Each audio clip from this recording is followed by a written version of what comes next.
Yeah, Yeah, great. got it. So here, so I've created the small agenda, just to run you through. First, before we dive into the agenda, I want to check, like, is there a like time limit? Like, is it 1 hour or can it extend About or? we can, but 50 minutes plus 10. Okay, Yeah, we can keep cool. that. I'll time Yes, you. I'll tell you when it's about 45 minutes. I'll just tell you. sure. So the agenda, like a quick intro and then, the timeline of my life till date. And, and then we quickly go through where it all started at Dune. And then I take you through my first proper wildlife trip, a dedicated wildlife trip, which was to the Sundarbans, and then which was soon followed by a trip to Bhitarkanika. So I am from Odisha, so a bit biased there to cover some sides of wildlife in Odisha here through this forum, and then I take you through this the morning walks, when I was living in Bangalore, at a lake behind my house. It was called the Hoodie Lake, which looked like, which was essentially looked like a dead lake. Nobody used to go there in the mornings. And then I started going for a morning walk and started noticing like birds on that, around that lake. So it became a regular feature, and I started going every day. And so I just wanted to share some of that experience here. I mean, the birds I captured, and see, essentially I'm a photographer, so a lot of this is basically running through a lot of photographs. Yeah. And then we go to Manglajodi on Lake Chilika, which is a great conservation story, and again, which is in Odisha. After that, we go to Corbett, which is probably the most popular wildlife destination for DSOBS, and then lastly we end the series with our Spiti Snow Leopard expedition, where I'll probably take you through some of our experiences that I and Vikram Singh and Bagga had very recently. Cool. So yeah, a quick intro. Born in Paradeep in Odisha. I joined Doom School in 2000, batch of 2005, post which I went to Manipal in Karnataka. After that, I worked in Bangalore for 2 years. So far it's all in India. In 2011, I decided to go to Milan for my master's, and that's when I actually decided to pick up a DSLR. To capture all my European travels. It's then that slowly while traveling Europe, I noticed it was all my photos were basically about places and culture and monuments and forts and palaces. There was no wildlife, and which was very different to our travels in India. So once I came back to India and started traveling again after my masters, naturally, like I started gravitating towards wildlife a bit, and then that's when and then when I moved to Dhaka for a 6-month project, that's when I visited Sundarbans, which was my first proper wildlife. So post this, I decided to I got more and more interested in wildlife, and since then, like I started investing in professional or semi-professional gear, like upgraded my cameras and equipment, and then been bird photographer, largely because you don't really need to plan fancy trips to do bird photography. You can just wake up on a Sunday morning or even on a weekday and just go in the neighborhood and start clicking birds. So that's how I started bird photography as a hobby. Right. So starting with Dune, this is my batch. 2005 HP. This picture is from Dioriatal during the Tungnath trek that we had done with Marty, and yeah, and then these are some other photos, from my time in Dune. So naturally, my interest in outdoors started at Dune. I clearly remember during my interview when Mr. Mason asked me, why do you want to join Dune? I mentioned, my answer was, I want to go for midterms. And by then my brother was already in Dune 3 years, 3 years in Soumya Kandash, batch of 2002. And I had heard about the treks, to the mountains, and so that was my response. And I think he was a bit yeah, surprised with that answer. But yeah, that's probably one of the biggest reasons I wanted to go to Doom. Right. So yeah, so this kind of laid the foundation for my interest, in travel and exploring our outdoors. So fast forward 10 years, after my master's, and hello, PDT ma'am, good to see you. Yeah. So fast forward 10 years, when I was in Bangladesh for a short assignment, I visited the Sundarbans. I guess not many would have been to this side, of India. So just posted some pictures here of the vast water body, and given the interest I see in trees and nature in general on the group, so decided to just go beyond wildlife and share some photos from the Sundarbans. So this is a croc that we saw from the boat. So this was a trip that we did on a cruise. It was a 3-day cruise, and where you had night stay on the cruise itself, and then you went very deep into the Sundarbans.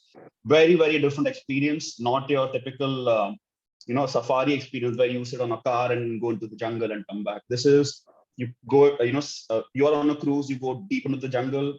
There you can, the cruise has smaller boats. So where you can, and then you get off onto the smaller boats and navigate through the creeks and backwaters in these mangroves, and which is very, very different to your typical Indian jungle safari, I would say. Right. This is a wild boar, and at this point I had a very basic DSLR with me with the 55 200 mm lens. It is not much, and it's and you feel the need, to have a better lens if you really want to do wildlife photography. But this was just a start, and yeah, these are beautiful picture, lovely. Right, very, very unique Wow. landscape, and this is all from a very small boat. And I have never experienced anything like this before.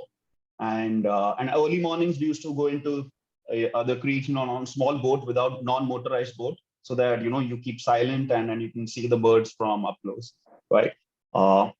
This is a white-capped kingfisher. Clearly, you can see the quality of the photographs here. Not very great, given the lens and camera setup I had.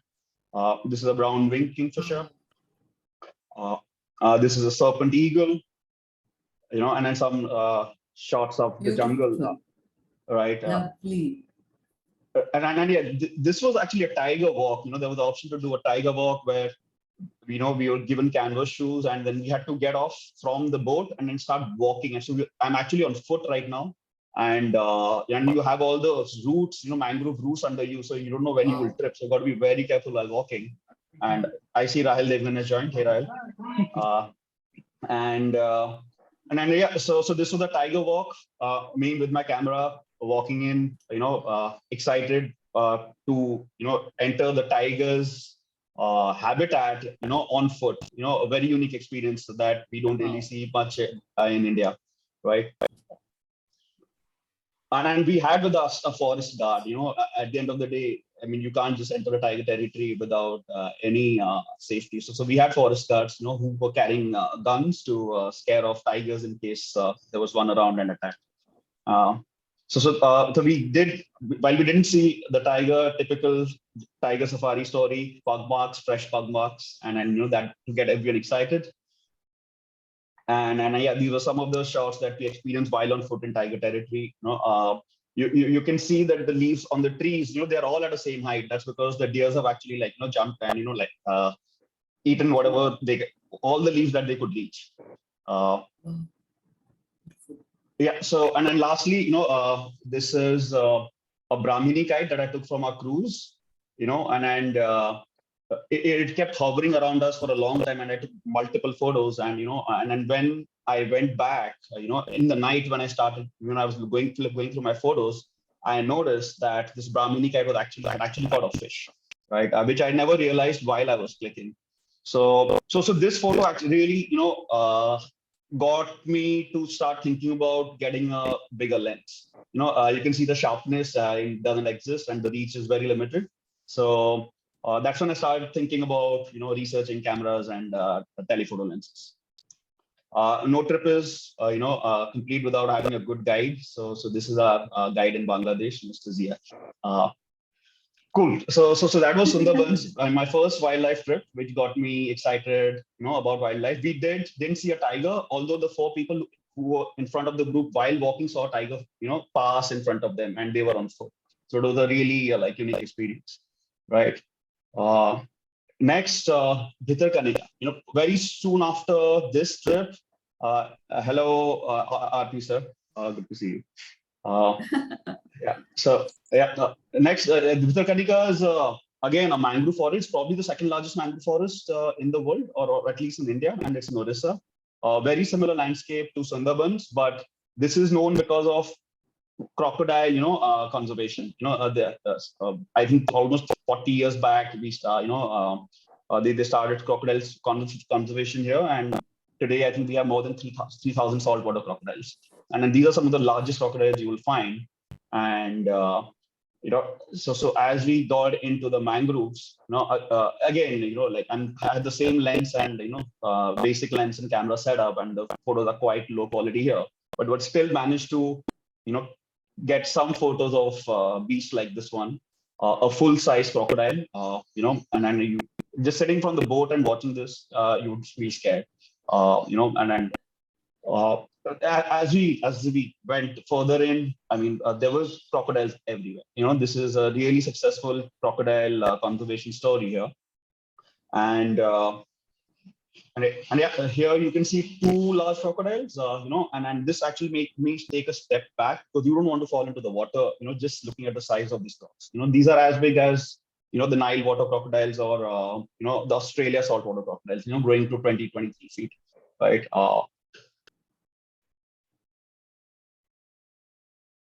Some crabs, and again, mangrove forest, the roots. And here you can actually see on the top right, just below the Dune School logo, there's a kingfisher, which I never noticed back then.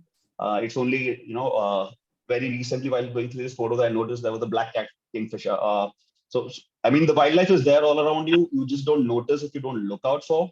So, yeah, so this was, again, post this trip, I really felt the need to get my lens and, get a bigger lens.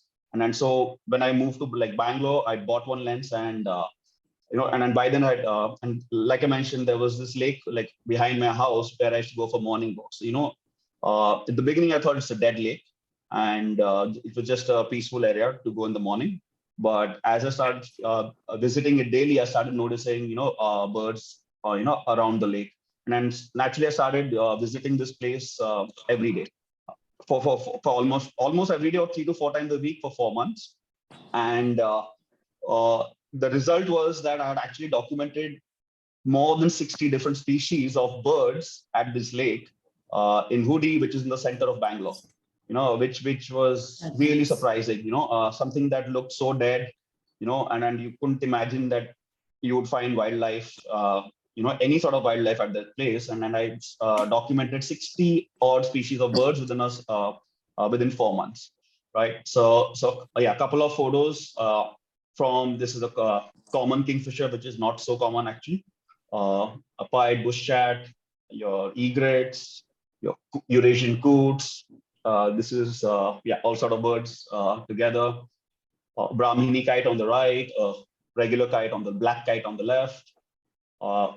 This that's fabulous. Purple heron. This is a little grebe. This is a moorhen. Yeah, this is I'm forgetting the name of this. This is a gray-headed swamp hen. And yeah, and then you have the bee eater on the right, you have the stints on the left, a tree with egrets and a purple heron, early in the morning. Wow, fantastic. Yeah, what these a are bee. sight. Yeah, these are bee eaters. So the point is, and then this was a lesser whistling duck that is actually caught in a poacher's trap, and I did free it. And then I went home, got my Swiss knife, freed it, and actually made a video and posted it, which very recently, due to some YouTube algorithm picking it up has got 100,000 views. So Wow. that's probably, I'll try to show that video in a bit, right? This is a shikara on the right, gray heron on the bottom left. This is a flower pecker, and this is a cook. Is that a pale-billed flower pecker? Sorry. What's that? I had to dig into the exact species. Okay. Don't remember right away. Yeah, a cuckoo and a bulbul on the left, cuckoo on the right. Right. Yeah. So the point is, these are some of these photos of birds that are documented, without having to go anywhere, just right behind my house, and was amazed by the kind of wildlife and every fauna we are surrounded with in our country, in every nook and corner of our country. This is the video. Let me try to play it. Yeah, this is a duck rescue video which I had done, had circulated. Yeah, let's go through it.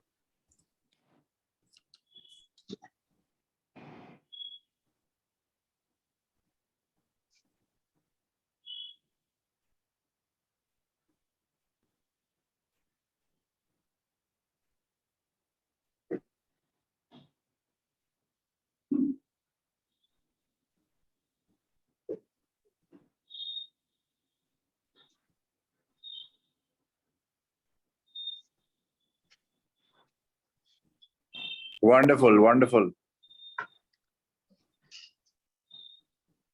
Yeah, and the duck itself was quite a poser. Yeah. Lovely. Cute. Cool. Next, so once I had gotten a hang of the new camera and lenses, I went to this wetlands, Mangla Jodi.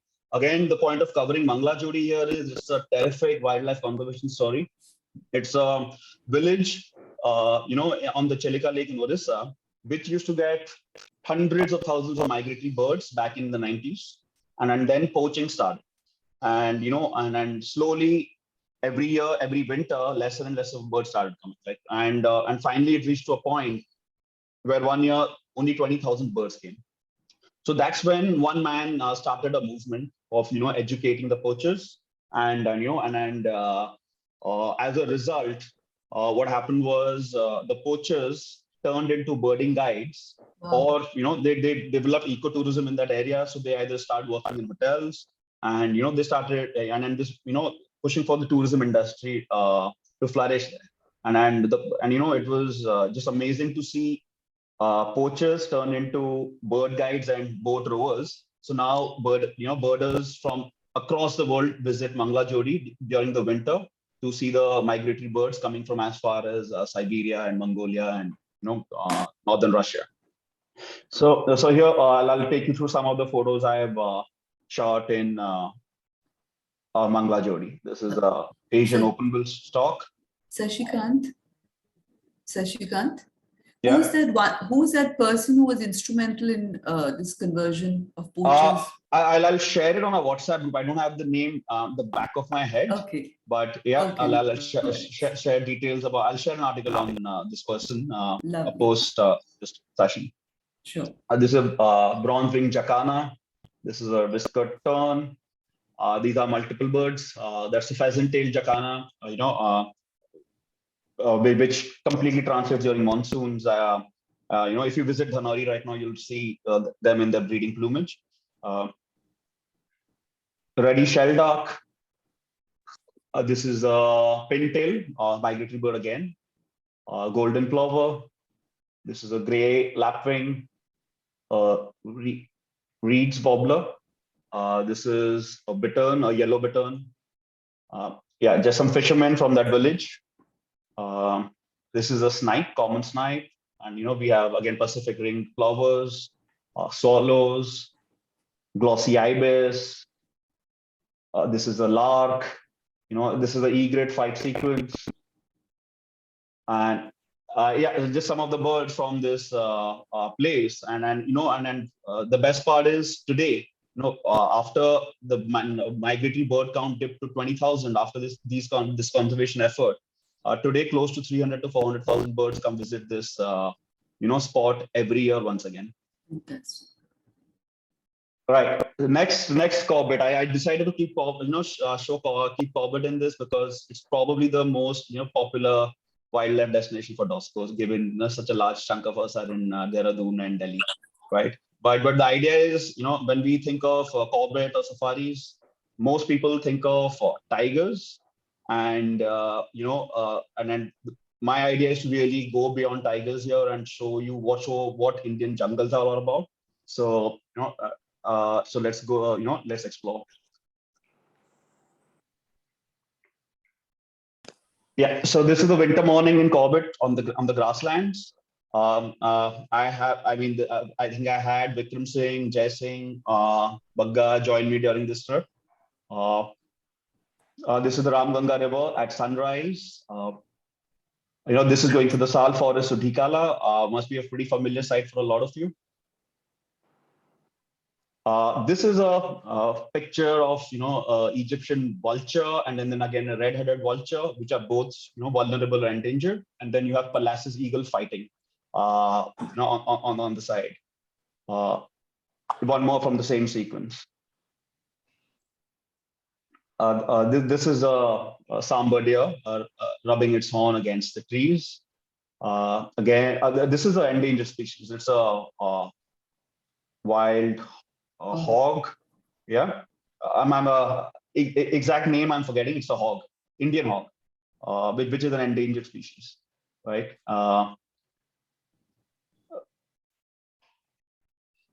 Some more birds from Corbett. We have the Himalayan bulbul, we have the black-headed bulbul, we have the barking deer, we have a shrike, a gray heron in the morning mist. Again, some sambar deers, a crested serpent eagle. You find them pretty much in every jungle in India. I think this is the only eagle I've seen everywhere, pan-India. This is a Pallas's fish eagle with the fish in its talons.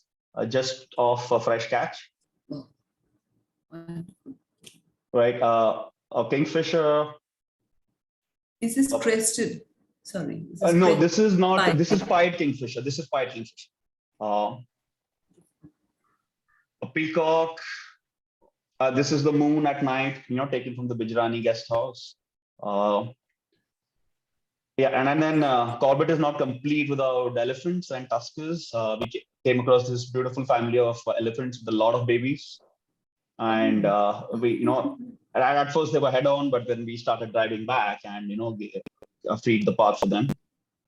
This was an experience at Bijrani where suddenly this elephant came out of nowhere, charged at us. Thankfully we had good experienced drivers who could reverse, pretty fast and avoid any danger. This is one of my favorite shots of this elephant in Corbett grasslands, where you have the sun, the golden glow of the sun, during sunset falling on one side of the elephant. Slightly edited though. Again, this was the elephant fight sequence that we were lucky to witness on the Corbett grasslands. And then you have a baby elephant. This is the Corbett landscape, the quintessential, Corbett landscape from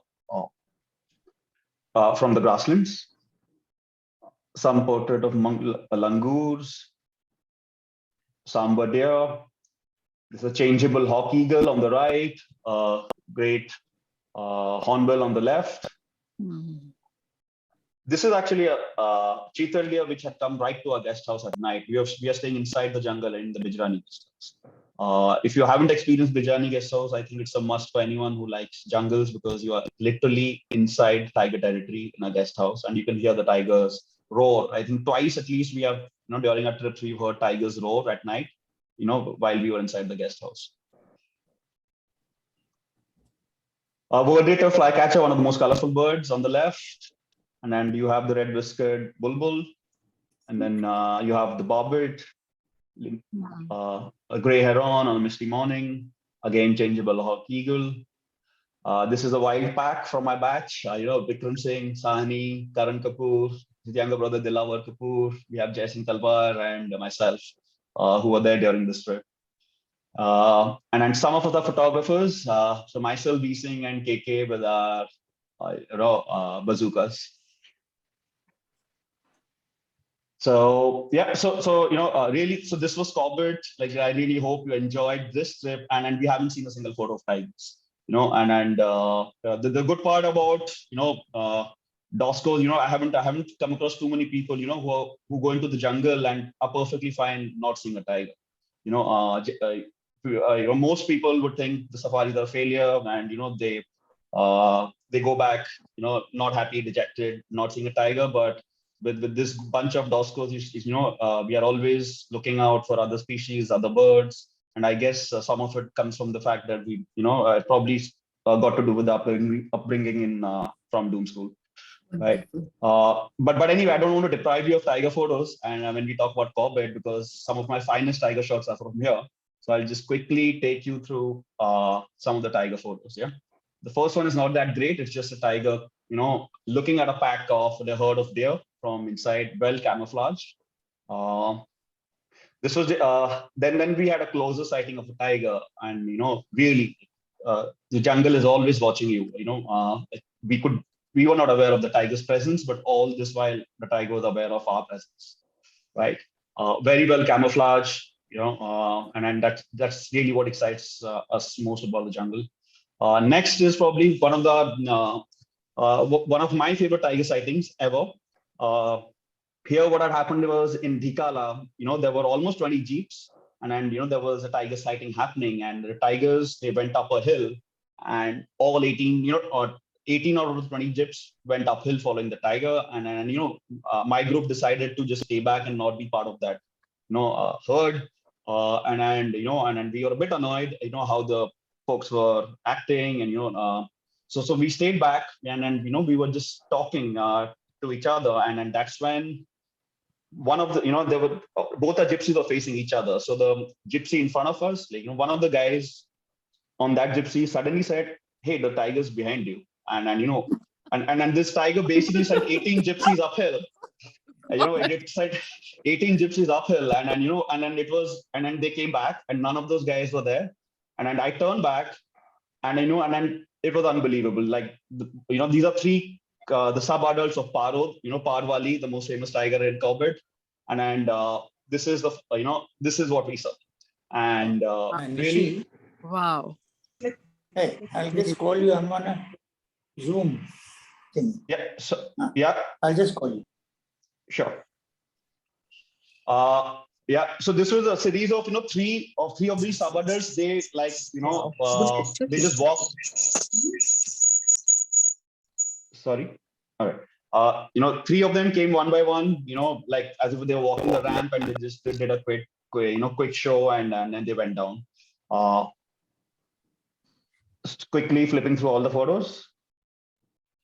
Beautiful. Fantastic. Yeah, this is one of my favorites of the one of the Paro sub-adults. And this is what you probably see behind me on the wall.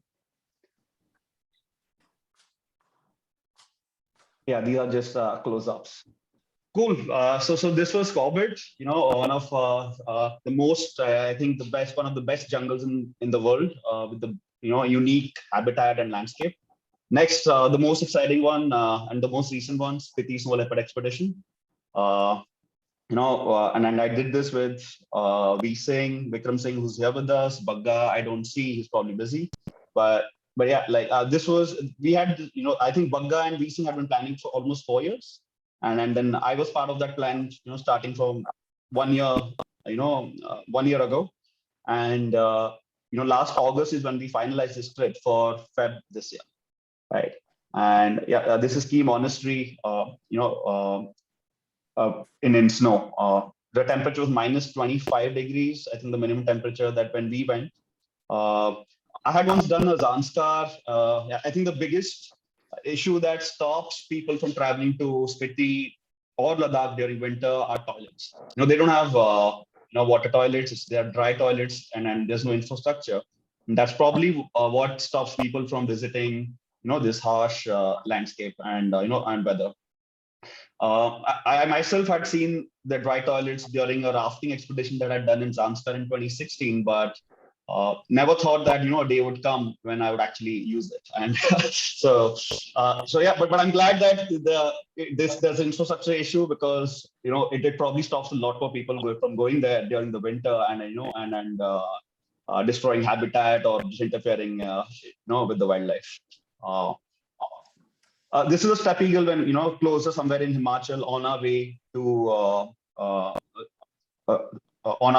Kibber. We were basically parked in Kibber, which is a core Spiti area at a height of around 14,500 feet.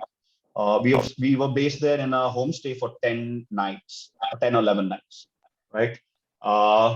This is a rosefinch. Yeah, a couple of photos of rosefinch, a beautiful, red, pinkish bird.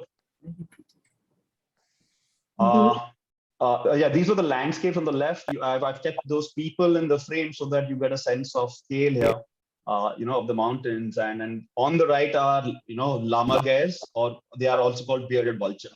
They are bone hunters, after the leopards make a kill and then they eat the ibexes or any other animal. These are the birds that actually go and eat, they pick up the bone, go to, a great height and drop these bones. And so that they crack against this, rocks, and then, and they split open, and then they go and eat the bone marrow. This is a golden eagle, of both flying on the left or perched on the right. This is again a picture of the llama gare, bearded vulture. These are chukar partridges, really funny birds. I mean, just looking at them, they look like angry birds, detectives. It's yeah, a really funny frame. Then we have the sighting of red foxes. These are all animals, wildlife that you see in that terrain. You really don't get to see much of them otherwise. So really exciting sightings for us. And this was pretty up close. So a couple of photos of these red fox.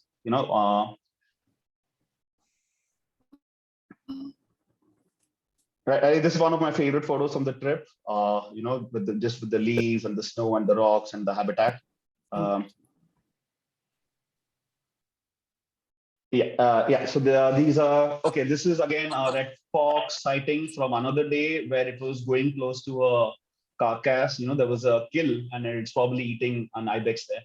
Not very sharp. It was from quite a distance. Then we come to mountain ibex. I think this is probably the animal that surprises us the most. Just how agile they are, and then you will see why I say that. In the upcoming photos. But some close-ups from the snow. This one is snowing really hard, and you can see the snowflakes all around. And then this one was really up close. This is a robin accenter. And then, yeah, enough of, I think, other wildlife. I'll get to the snow leopards now. So this was our first day in Kibber. When we got a phone call. We were actually in Tabo when we got a phone call, and the guy's like, there's a sighting happening. Our expedition leader called us, and he's like, there's a sighting happening. Change your plans. Instead of staying at Kaza, come to Kibber. And we, drove all the way to Kibber, and I reached there in the afternoon. And then, we waited 3 hours. The leopards were sleeping. And then, there's no movement in the afternoon, and we're waiting for evening time. And then finally, there were 3 leopards. 2 of them together, 1 of them separate. And the 2 of them together first got up, and they moved to the left side of the cliff. And that's where all the photographers started, clicking these 2, and then they were also they were ready to chase, some ibexes on that side.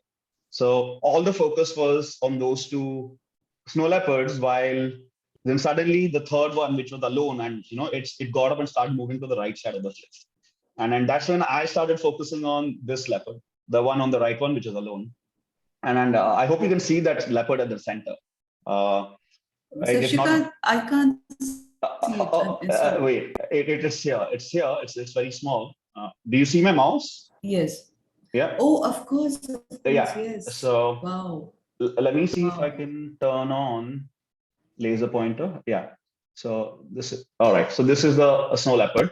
So it's going up, and then we don't know what's happening. I'm just following the snow leopard, just following the snow leopard, and then suddenly I realized that there are ibexes in front, and so then I switch my focus to these ibexes. There are three of them.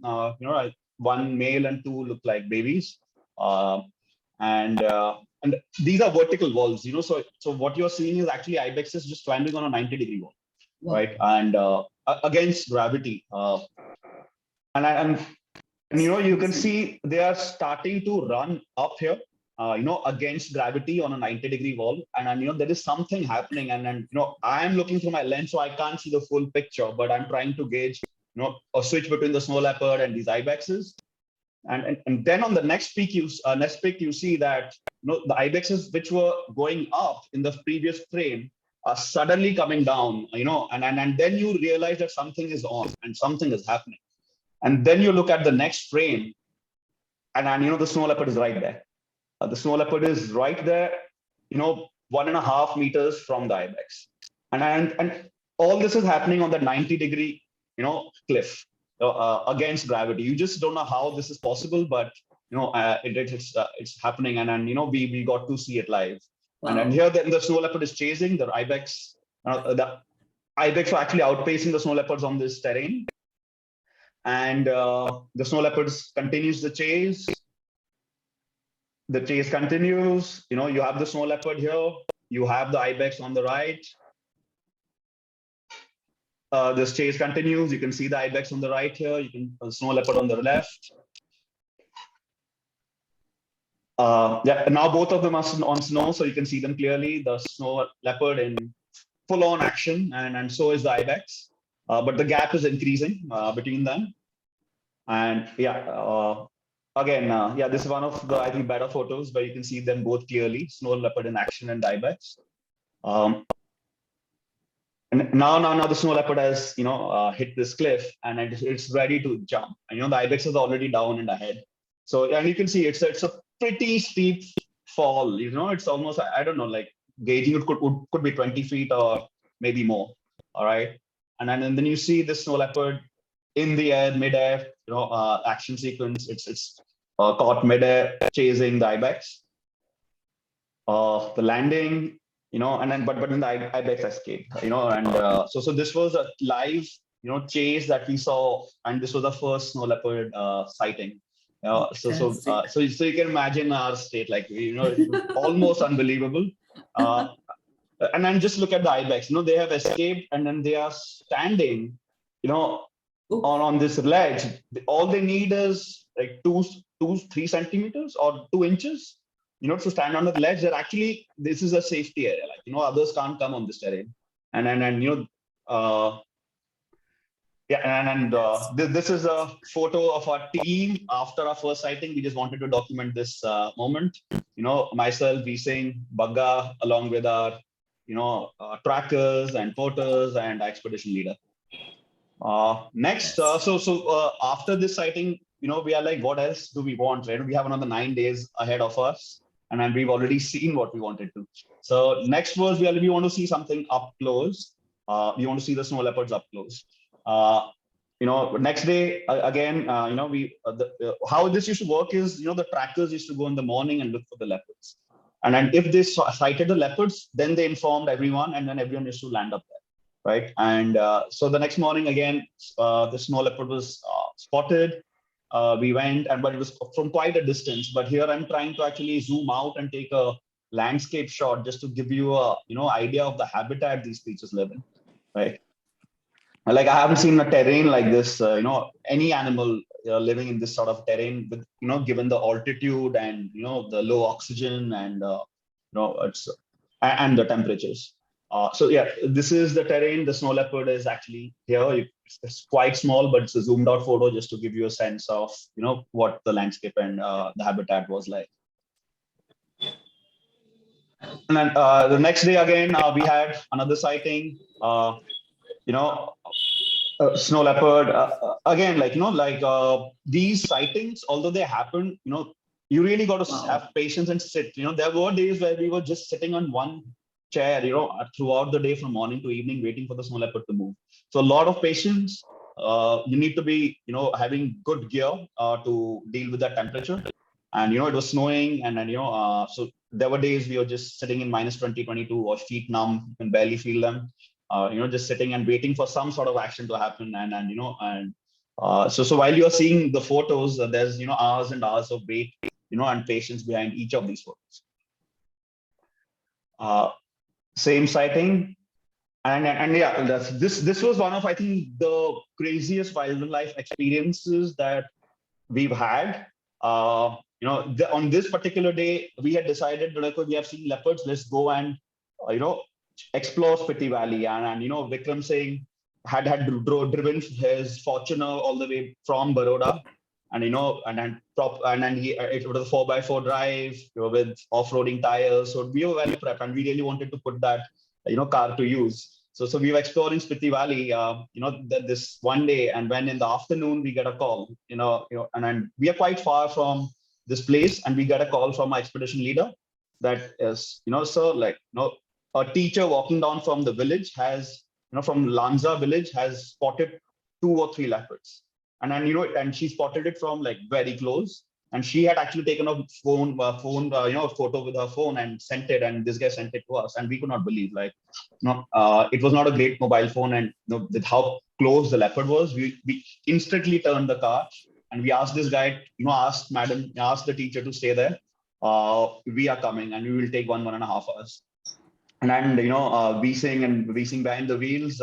We got to the spot. It was beginning to get dark, and it was really chilly. But this lady, she was really kind to wait for us. And then, we picked her up, and she took us to the spot where she had sighted the snow leopards.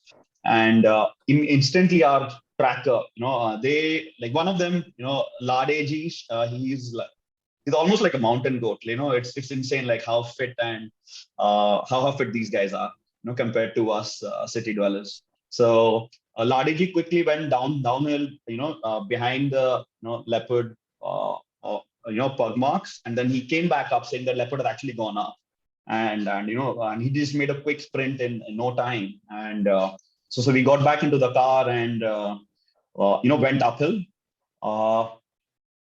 And then once we got uphill, we saw these, bharals. These are blue sheep, at the top of a hill, and then they are looking down, looking towards one side, and they were alert. So clearly, there was, and we were fairly sure that they're looking at snow leopards. You could make out from the, from the expressions, or just from the stance, that they have seen a predator. And then so we quickly walked up. And then, walking in these temperatures at that height of 14,500, 15,000 feet, it wasn't an easy task. Now you take 20 steps uphill, you are breathless. But we quickly, climbed up and then looked around, and there were 3 snow leopards. One of which I managed to capture, and you can see it on the far right here.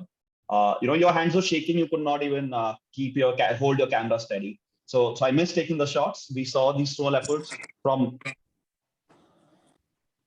Sorry.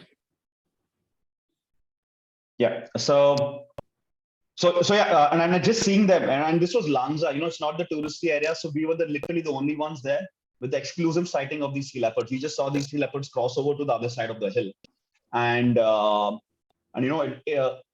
just the thrill of watching these leopards there, and then our guides and our tracker tells us, "Sir, let's follow these leopards." And initially we did not know what we were, up to. So we started following our tracker.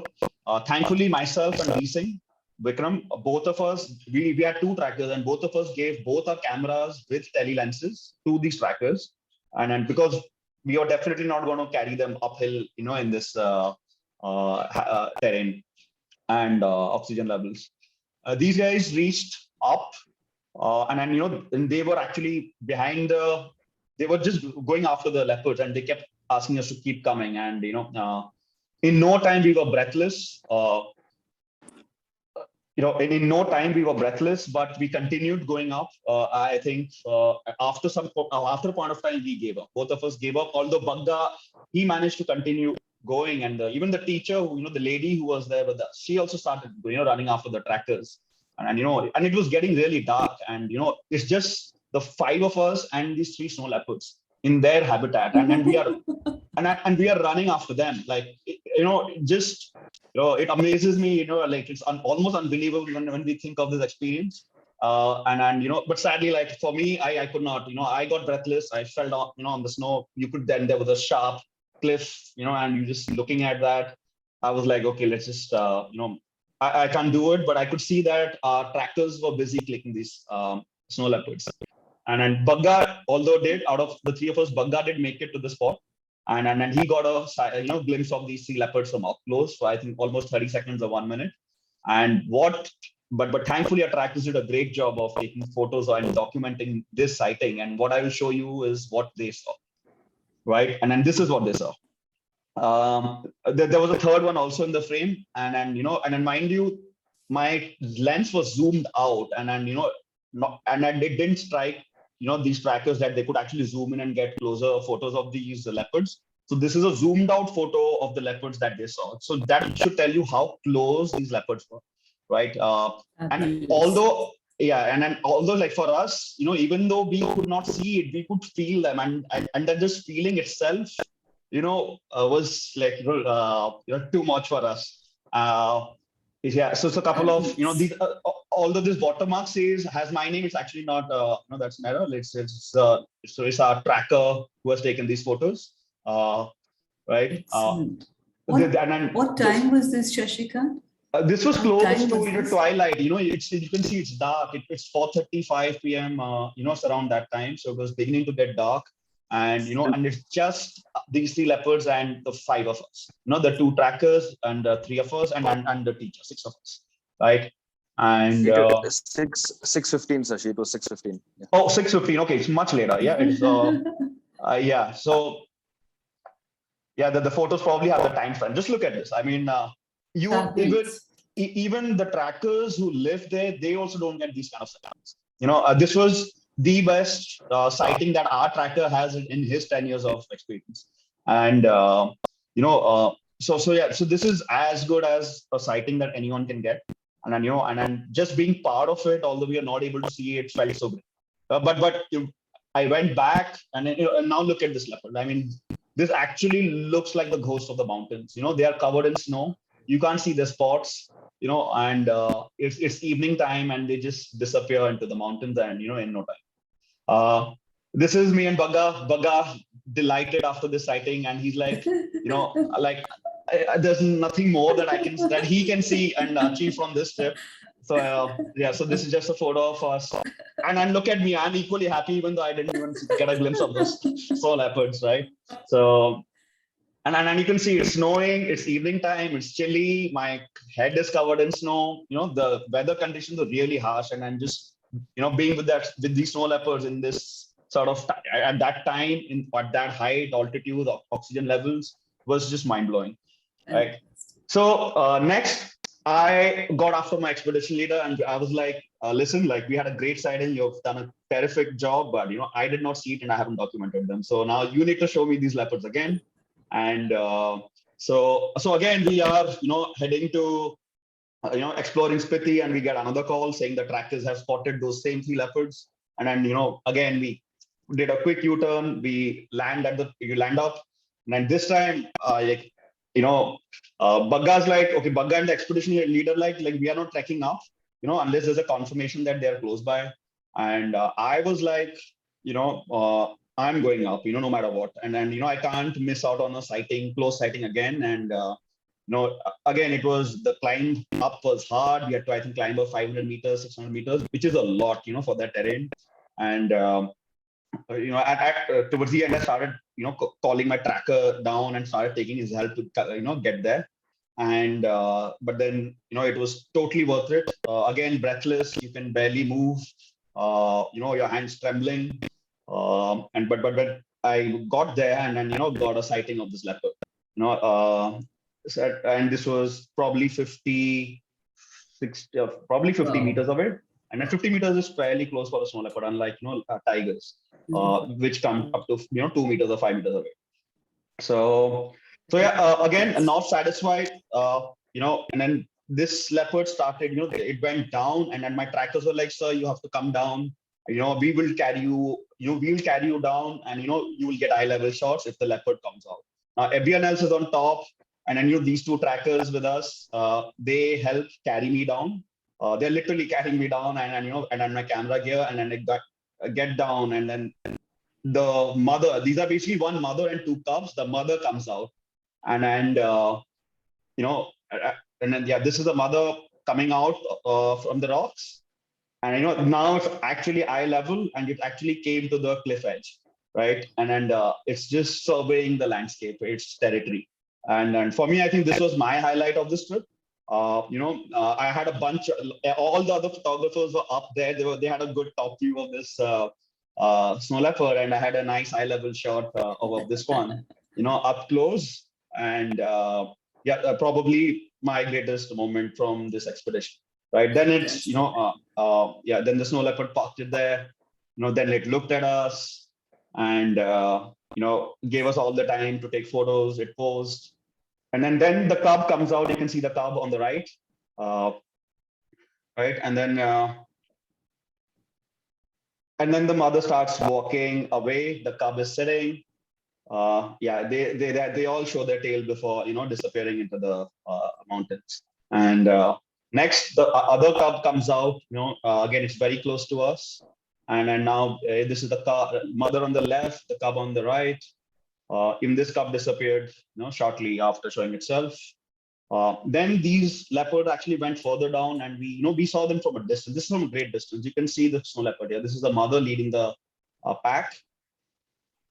And then the two cubs followed the mother, and now the mother is sitting on the rock waiting for the two, cubs following it. It's almost like a snow leopard train. The one on the right is actually like a snow leopard train. We usually see these tiger trains in Tadoba and central India, where you have tigresses with large litters, and we actually managed to see one of snow leopards. But this is from quite a distance, and then you have the two cubs on the left here, the two cubs and the mother on the right. Lastly, this is the video of the snow leopards, going down. I'm mostly I take photos, rarely take videos, but and I'm glad on this instance.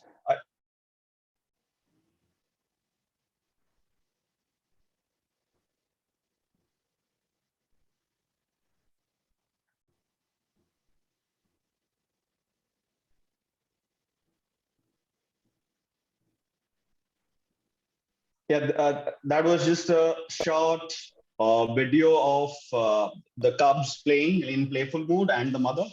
Was it visible, or was it hazy? It's visible. No, All right. visible.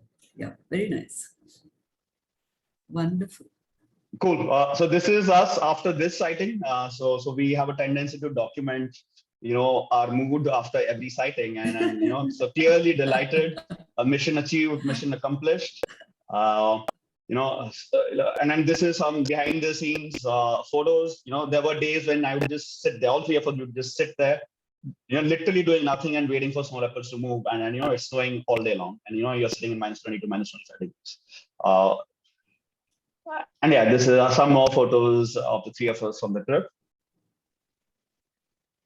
Now that's it. Just wanted to share some of my experiences from the wild, my journey into, wildlife photography. I would love to take any questions. Thanks, Shashi, for sharing. It's really a lot of passion goes in there of even building a PowerPoint, but I'm sure you've had some experiences which you can't kind of relate to us at this point. When you feel it, when you're there, it's there. I think that goes for all of us who are into nature and wildlife. But Q&A, anyone has any queries and questions?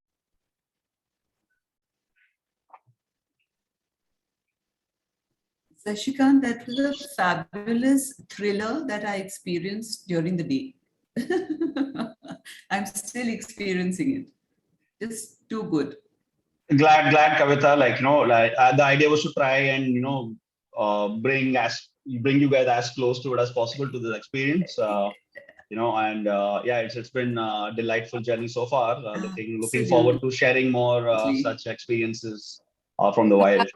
Shashikant, that was really phenomenal. I don't know, can you hear me? Yeah, yes, I can. Okay, so I Yes. must say, I mean, only somebody who's completely passionate about wildlife can put themselves into those temperatures and then sit there. But that was really fabulous. And I wanted to just ask, I mean, these snow leopards probably haven't seen too many human beings, but they seem rather comfortable being photographed. So what do you make of that? Yeah, in Khyber, actually, they are fairly close to the villages. And Khyber has really come up as a, hotspot tourism, wildlife photography hotspot for snow leopards. So, and you see them from a distance, usually you see them from a distance, but they are fairly comfortable, with humans around. Okay, that's interesting. And in the video, they seem to be moving really fast, on the snow. I mean, they were almost leaping and bounding around, which was quite interesting. Right. And I have sorry. No, go ahead. No, for example, if you see, what would you say is the main difference between these snow leopards and regular leopards? I think there are a couple of things here. One is the build. Their tails are much thicker and longer. Their tails are almost as long as the body, because in that terrain, when they are running and chasing and hunting, they need that balance, and they use their tail for balance. Secondly, I think is the paws. They are much bigger and flatter. And then they gives them, because when they are running on snow, they almost act like a cushion. And then the body, the oxygen, I think the lungs and how the body has evolved, and that's probably the third thing. I don't see normal leopards living at that altitude, and then chasing and running at that speed. Like you said, they move pretty fast.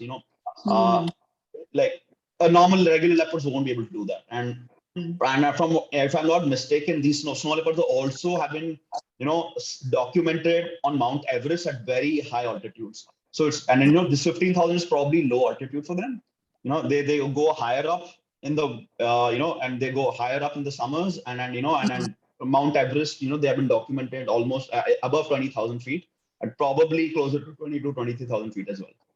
So is there a large population of snow leopards, or are they kind of midway? What is this?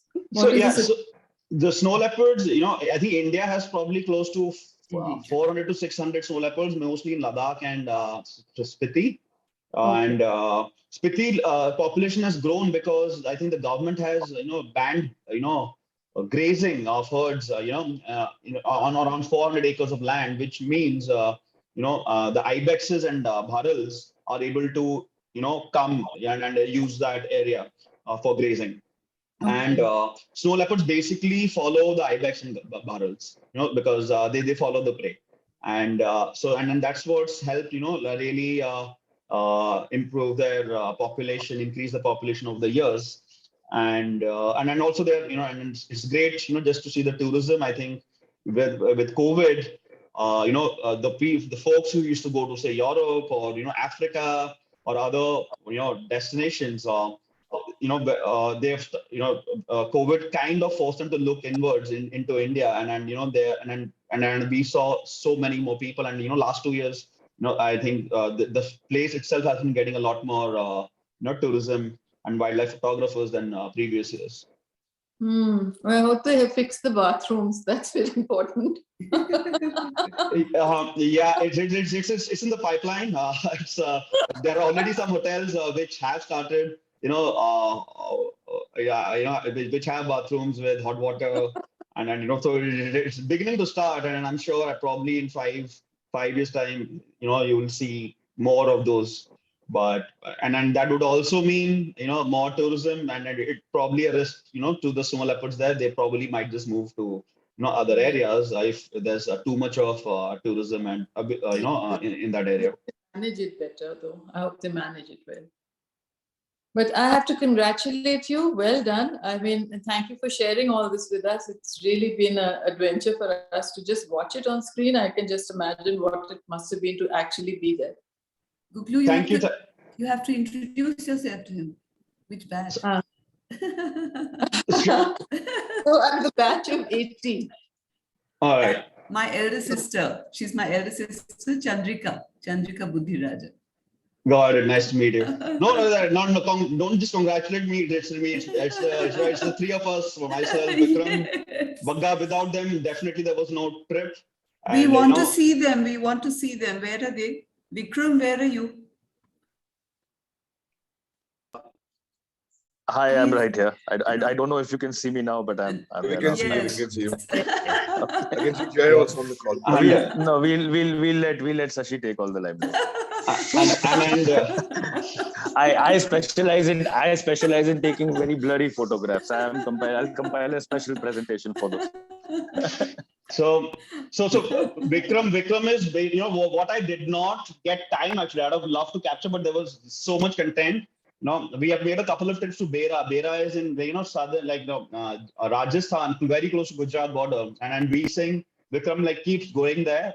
Time and again, it's closed for him from Baroda. It's a week, and spends a lot of time tracking leopards there. So he's been going there for the last couple of years. So yeah, whenever he does a session, I'm sure you will see a lot of Bera, sightings and leopards from that area. Wonderful. Yeah. Can I Yes, ask a sir, question? Please, Sure. please. Yeah. As far as I understand, snow leopards are actually not leopards. They are, they are actually tigris genera, and so we tend to call them leopards because they are about the same size as the leopards we know. Ah. Correct me if I'm wrong. To be honest, I'm myself probably news for me. I myself need to probably read up and learn more about this. Yeah, That's because most I've interesting. I've come from a family of wildlife, enthusiasts, hunters, of course, earlier in the elders, and now with cameras with the following generation. But this I remember having a evening over a fire in the forest once, and there was a discussion, and I was corrected that it's actually not a leopard. So if you look into the genus, it is Leopardus, whatever definition, tigris. And if you ever look carefully at its face, you'll find more resemblance with a tiger than with a leopard. Yeah. Right, something for me to definitely read up more on and learn about. And you have to share with us then, Shashikant. You have to share with the group. We also Yeah. need to know. Well, just introducing myself, I'm Haripal Gill, batch of 66. Lovely, sir. Lovely. Lovely, sir. Great to meet you. Yeah. And he's extremely passionate. He's extremely passionate about wildlife. At least the conversation I've had with him. Right. Arush, Abhiraj can't unmute himself. Yeah, Please, can I've you tried. Somehow I'm not unmute? able to unmute him. Not happening. Thank you. Our generation is the generation which is going through the transition from hunting, fishing to, hunting with a camera and allowing the game to, survive, and you still have the trophy of the photograph, and fishing, fish to release it.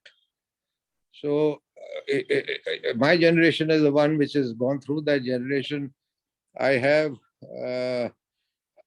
trophies of tiger and leopard skins and all, but I'm a little ashamed. I've taken them all off. The kids wanted them all off. They said, Papa, how can you be doing all this nonsense? I said, well, there was a time when this thing was very honorable. Yeah. I've heard stories of such stories from folks from back in 60s and 50s. But yeah, glad that we are moving in the other direction now, and we are conservation. happily moving it. Right. I'm glad that we are happily going into it.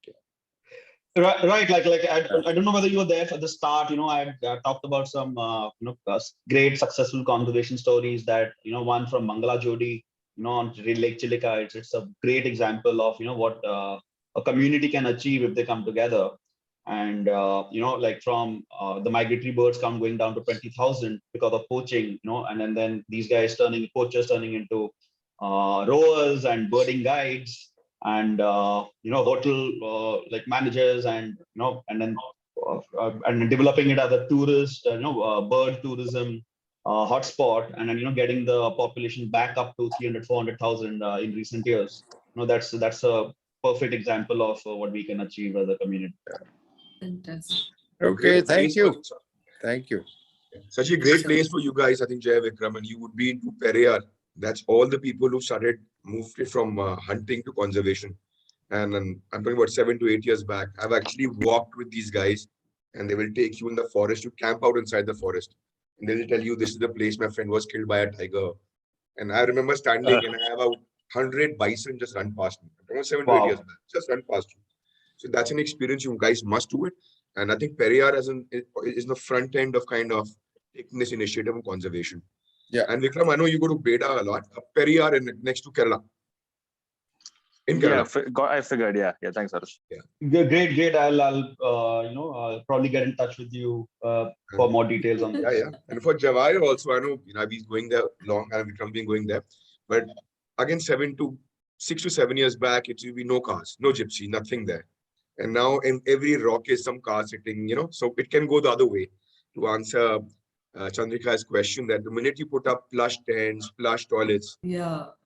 we will overrun. I've seen Yeah. people playing DJ music in Yeah. Beda and just looking for leopards and spotlighting Yes. in the night. So Yes. it can go the No, other you're way. absolutely right, Arush. I think now in my recent trips, we've actually been trying to go with the person who takes me out there. We've been trying to go to areas to try and discover new areas. And I mean, everybody goes there for day trips now from Udaipur, for example, and everybody wants to have a short sighting.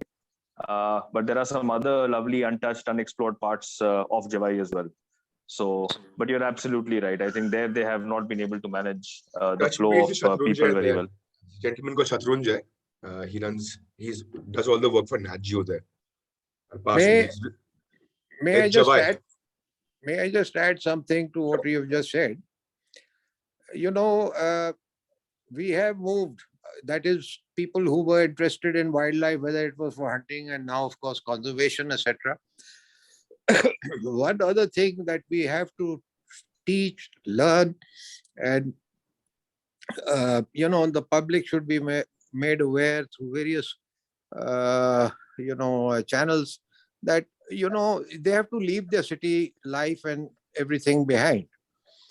I tell you of a very interesting incident in Corbett, which I've been going to since 1958. And this happened sometimes, I think, late 80s or in the 90s, early 90s. In Dhakala, some city sleeks from Delhi had landed up, and they had brought their music with them and everything, their Camparis and beers and whatever. And they'd gone down to the river, and river had been banned. You couldn't enter the river around that time. They stopped it, I think, in 86, 87. And, they were having a lovely party, blaring music, drinking beer and everything. And the director happened to land up, and he asked the guard there, what's happening? He said, sir, these guys do it. What do we do? So he said, what do you mean? What do you do? Call them up. So they caught all these guys, brought them up, and we happened to be there, knew the director well at that time, and he called us. And he said, okay, listen, this is what's happening. What do you suggest? I said, it's your preserve. You have to take a call on this. He said, I think I should fine them heavily and throw them out. I said, yeah, that's fair with us. He said, is that fair? Because you are also guys from the same. I said, absolutely fair. So that's what happened. They were, I think, charged 10,000 rupees per person and thrown out of the park. They had to pay about 60, 70,000 fine, and therefore were photographed, and the photographs were put up on the Dhakala notice board over there that, this is what is happening and this is what we have done. Excellent. So, Very good. and we should, this also should be part of our education to people who are keen to get into it. There was an incident last winter in Corbett again, at one of my nephews cousin set up in southern part. And in the villages, they hire these places for wedding, destination wedding, blaring music going on till 1, 2. And the person, the naturalist from the resort, he went over, he told them that don't do these things. Don't have loud music and all they beat him and thrashed him up. He barely survived. Oh. So, this discipline has to come in. And these people, they were losing money and all that. So they try and make it up with these wedding things. In the middle of the forest. In Ramganga resorts, the same thing is happening. So we need that part of education also to be promoted. May I say something? Yeah. So my wife Sehaj and I are kind of helping conserve the wildlife in and around Dudhwa National Park. And would be great if any of you or anyone from this group would be interested in visiting the park. If they could get in touch with us, and then we could organize the safaris and the stay and so on and so forth. And kind of take people around and show them the park and show them all the endangered species. There's quite a few, like the Bengal falcon is one of them, the swamp deer, and the tiger, of course. And also it has many other cats like fishing cat and so on and so forth that you don't really see that often. You have the rhino also? And the rhino, yes, of course. Jay, the idea of setting up this group was to go beyond talks into actually implementing stuff around conservation. Could be on the education side or pooling in all the resources we have as DOSCOs in doing something good. So reach out to me or us, Kavita and me. We will take initiatives here to help out whatever we can. Voluntary, raise money, whatever it is. We really want to do this. That would be great if we could do that. No, we will do this. So, Jaising, what's the DOSCO discount at your place? We'll figure that out. If you are going to make a plug, that's a question that needs to be asked. Not ready yet. We'll be ready soon. Okay. Of course, we'll offer all the DOSCOs a good discount. 100%. On the same note, his wife his father is my classmate to begin with, and his wife is my wife's niece. So I'm familiar with that area. And closer to the forest, actually touching the forest, Dudhwa is the famous Billy Arjun's farm. The famous that tigress rather, he brought up. And I've seen her grow from a small, cub. Anyway, it is now inherited by another DOSCO, 65 batch, Jairaj Singh. So I've been trying to convince him, to do something, but somehow he doesn't seem to be interested. He lives in Madhya Pradesh most of the time. So anyway, I wish Jay and Sahaj all the best in their venture. Yeah, we look forward to having a lot of you visit the park. Your elder brother-in-law had a good setup going, tented stuff and all. It was good, lovely. Yeah. Anyway, do reach out. So we'll work something on this. But thank you, everyone. Thank you, Sashi, for spending time with us. A pleasure listening to you. For a fantastic Thanks, everyone, for discussion. joining. Thanks, everyone. Thank you, Shashikant. Super. Really informative. Was a pleasure. Lovely. Thanks. Bye. Bye. See you.